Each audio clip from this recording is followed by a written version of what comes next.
This video is going to talk about all the tools that you need to be lethal as a modern day Minuteman.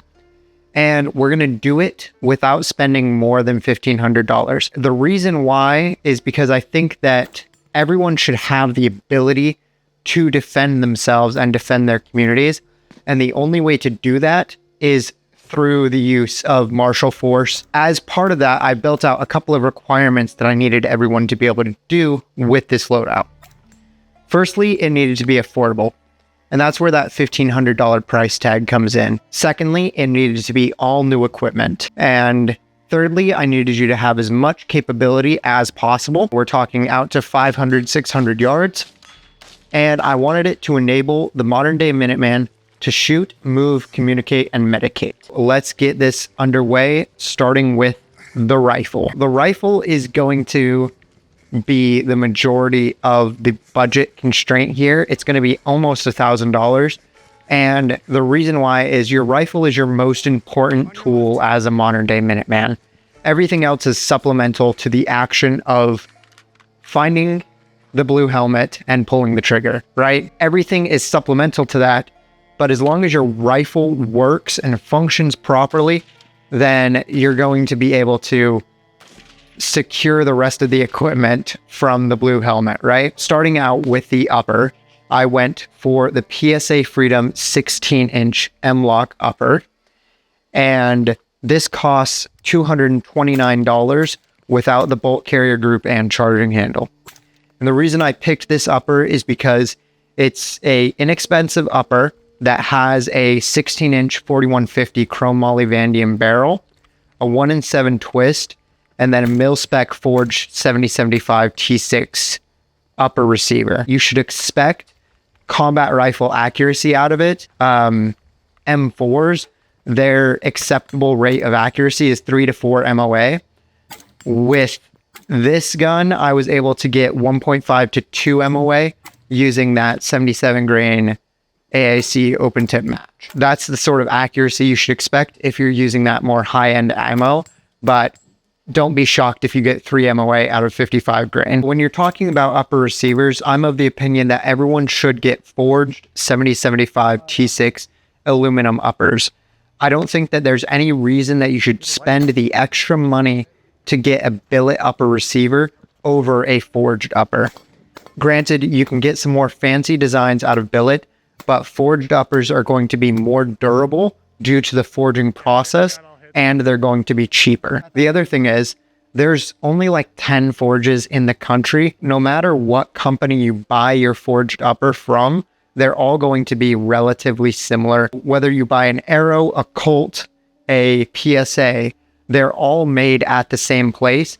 The differences come in the CNC and the coatings of that upper receiver, whether you get it nitrided, Cerakoted, however they coat the upper is the biggest difference there. And this one comes from Anchor Harvey, which is that AH forge mark. Personally speaking, I think that Ceraforge, which is the keyhole forge mark, is the best. Next, let's talk a little bit about the internals. For this one, I got the PSA Freedom Nitride Bolt carrier with a Carpenter 158 bolt. And that costed $89. There's not a whole lot that's fancy here. This is a mil-spec part. It's magnetic particle inspected, and 9310 tool still for the carrier, and Carpenter 158 for the bolt. The result of the nitriding process is a slicker part compared to phosphate. However, the mil-spec coating is phosphate. Personally speaking, I prefer nitride. Nitride is easier to maintain, slicker, and requires less lubricant to function properly. However, it's a little bit more expensive. The equivalent bolt carrier group with a phosphate coating compared to the nitride coating is $79 compared to this one's $89. Another negative to this bolt is that it's just magnetic particle inspected. It's not high pressure tested. However, high pressure testing adds a pretty significant cost. Finally, when you get this bolt, you want to make sure that your gas key is staked properly. I know that in the past, PSA has had some issues with their gas key staking, which can lead to reliability issues because you get gases escaping out of the side of the gas key. Now, the charging handle I have for this build is a Break Arms Warhammer I got this for free out of a like bundle with Rise trigger ages ago, and just threw it in here. But you can just get a mil-spec charging handle. They work just as well, and they're only $24. For the lower, I picked up the blemished MOE EPT lower. It was about $149. And at some point, I put the SLK and SL grip on it. But you can find different lowers for cheaper on their website. But make sure that whatever lower you get, you want to make sure that it's got the EPT trigger in it, or the enhanced polished trigger. And the reason why that is that's just a SMID 2-stage trigger, which is really one of the best mil-spec triggers on the market. It's a huge improvement over your like stock 2-stage trigger. Next, let's talk accessories. So the light I have here is the Streamlight Rail Mount 1. It's 350 lumens, which is pretty low. If I did this again, I would have gotten the Rail Mount 2 for the extra $30, which brings it up to $120 rather than $99. And that doubles the lumen output. So you're going to get a significantly brighter light. I went out to a night shoot recently, and it was pretty abysmal at 350 lumens. Magpul hand stop grip that I have here is another thing that I just kind of had lying around.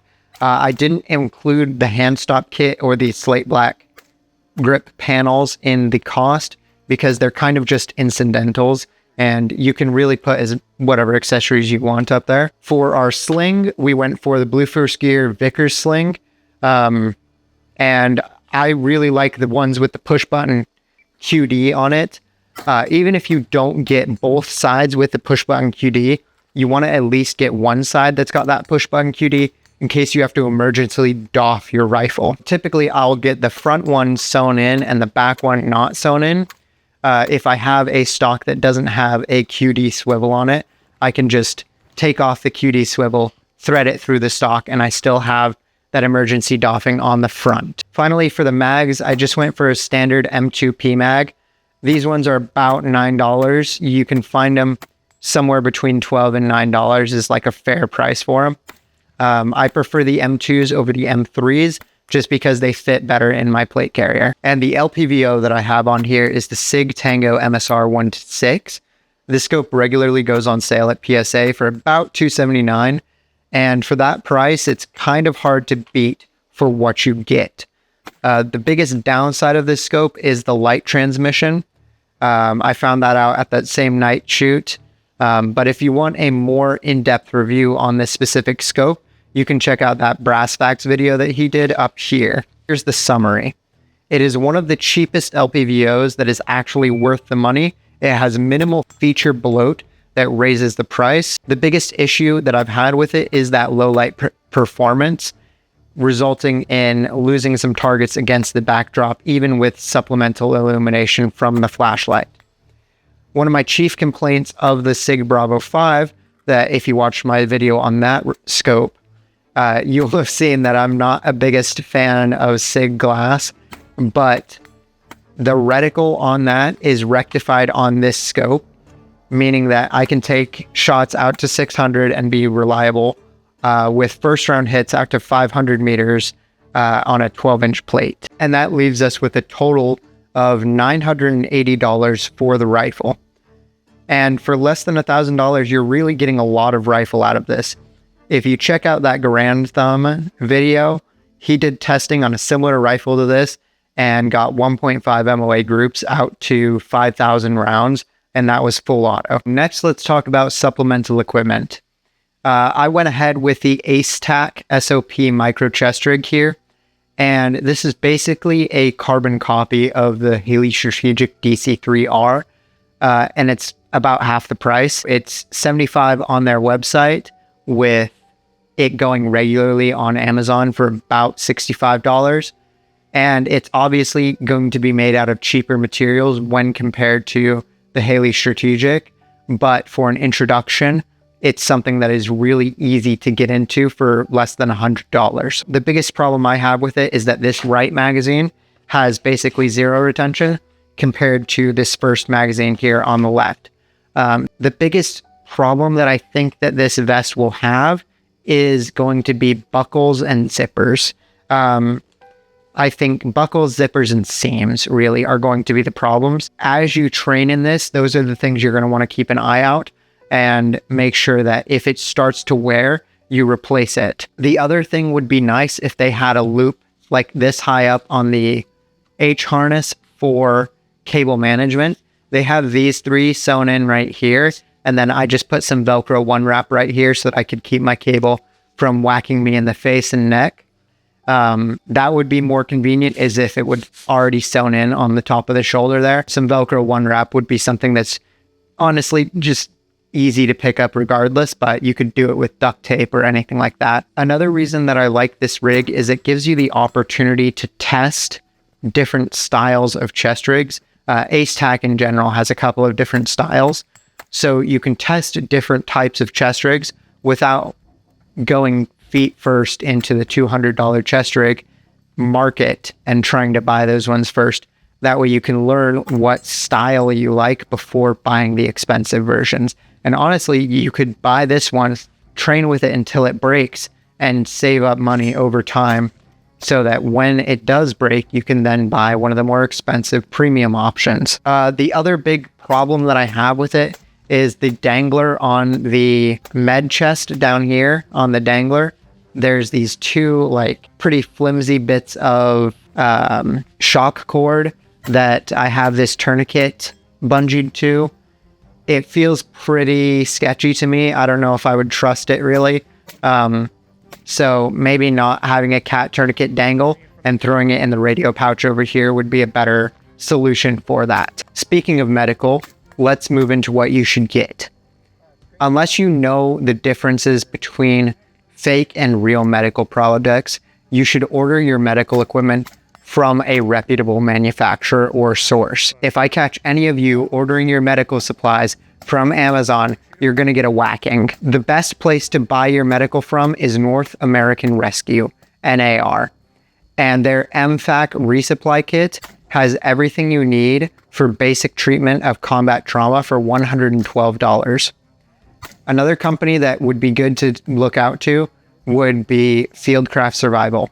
From them, you can get their bleeding control kit, BCK, for $57, and then a hyphen vent for $13, and at least one Cat Gen 7 for $32. Next, you're going to want a lensatic compass. You can get the Kamego one, which is military standard issue from US Patriot Tactical for $66. It's again, you're paying more for a lensatic compass, but that's what you really want if you're going to start doing land navigation. The next thing, you want to get a map protractor with a Write in the Rain notebook. This one was $49, but you can get a cheaper one for about $10. And this was about $10 on Amazon. You don't really have to spend a lot to start doing land navigation. Like we talked about earlier, you've got to get your maps, lensatic compass, a protractor, and a notebook. Those are the 4 things you have to get before you can start training movements. The next thing, you'll need to get those PMags. This rig fits 3, so I've got 3 in the rig and 1 in the gun, so 4 of those. The next thing you're going to want is a quality headlamp. This is the Black Diamond Spot 400, which I got from REI for about $40. It's lockable, so it doesn't accidentally toggle on while you've got it in your kit. It has a spotlight, red light, and task light, which are all capable of strobe, and it's a rechargeable dual fuel. Next, let's talk about functional substitutions. You can save almost $60 by going for one of their MOE uppers over the M-Lok upper. And the biggest changes on that is you're going to get a government profile barrel rather than a lightweight profile barrel that's in this one, and a pinned front sight post. Something else I tried was a SIG Romeo 5 with a Juliet 5 magnifier combo. That combination specifically is pretty rough. I think it has to do with the emitter on the Romeo 5 not being very good and causing it to smear when it is picked up by the Romeo 5 magnifier. That's something I've seen with other reviews online as well. So I wouldn't go for that combination if you're going to go for a dot and magnifier combo. And I know for sure it's not astigmatism because I've got like 2015 vision. The Juliet 5 has a really bad exit pupil. which it's a compact prism, so I completely understand. But when your competition is this LPVO, it's just blowing it completely out of the water. Also, that big smearing effect from the low quality emitter on the Romeo 5. The last thing we're going to talk about is the radio, and this is going to be the lightning round because this video is getting pretty long. So we've got a Baofeng UV5R for $18, a Nagoya NA771 15-inch antenna for $20, the BTEC QHM22P push-to-talk for $22, a 3800 milliamp hour battery pack for $20, a exoskeleton, which just protects the buttons from being pressed accidentally, and that one is $15, or if you have a 3D printer, you can just print it yourself. The files are all public. And then finally, BTEC PC03 to FTTI USB programming cable for about $20. Brass Packs has a great video talking about this setup. And then S2 Underground has a whole series of videos talking about radio procedures. So if you're interested in getting into radio, check both of those videos out. There are a couple of things that I just can't include in this price point. And the first of those is ammo. The reason why is this is going to be a reoccurring expense. And it's going to vary wildly based on your training schedule. So whether you shoot 100 rounds a month or 5,000 rounds a month, I just can't predict that. What I will say is price match at your local big box retailer. So Sportsman's Warehouse, Shields, whatever you have in your area. If they do price match, go on ammoseek.com and find whatever caliber and grain you're going to shoot. Search that on there. Price match the lowest one. Using this method, you can get 5.56 for as low as like 20 cents per round. Also, just buy AAC. AAC is kind of killing it in the price to performance ratio right now. They have their 75 grain open tip match, which is mostly what I shoot. And it's like 40 cents per round for 20. And you're really getting good quality ammo for pretty cheap there. The second thing is maps. I'm talking to a camera right now. I don't know where you live. I know that's shocking, but the rule of thumb for this is get an atlas of your entire state or local area, and then get detailed maps for your specific town or training area. Or if you have a bug out location, get specific maps that lead you all the way to your bug out location. And these are like Military Grid Reference System or USGS maps. Those are the best ones. The third thing is EarPro and iPro. I'm just going to assume that you already have these, but if you don't, you can get Walker's Razor electronic earmuffs for about $40, and then Mechanics Wear safety glasses for about $10 on Amazon. And then the only thing I would add to that is Oakley sells their anti-fog, which is one of the best anti-fog solutions that I've used. It comes in like a clear plastic bottle, and that's about $20. And once you apply it, you reapply it maybe once a month, and it keeps it anti-fog free. The last thing is weapons maintenance. If we're getting into the world of expendable and durable equipment, this would be the big thing that I would add. But bare minimum, a bottle of CLP, an old t-shirt, and a cleaning rod. That covers everything that you need to be lethal in your training, and when the time comes, to be lethal in execution. Everything that we've talked about today is under $1,500. In total, it all costed about $1,450. And that's going to depend on the sales. Honestly, if I had somebody tell me about all of this stuff when I first started getting into tactical gear, LARPing, all of that, I would have saved a ton of money rather than going for like top end of stuff right off the rip. I would have bought this lower end stuff so I wouldn't keep on wasting money buying different top of the line stuff and then learning that I don't like that setup and buying something else that's top of the line and testing that to see if I like it. So that is everything. Thank you all so much for watching. If you did like it, go ahead and subscribe. Comment down below if you have any suggestions or something that you'd like to see me test. And then finally, get training, become lethal. It's rewind time.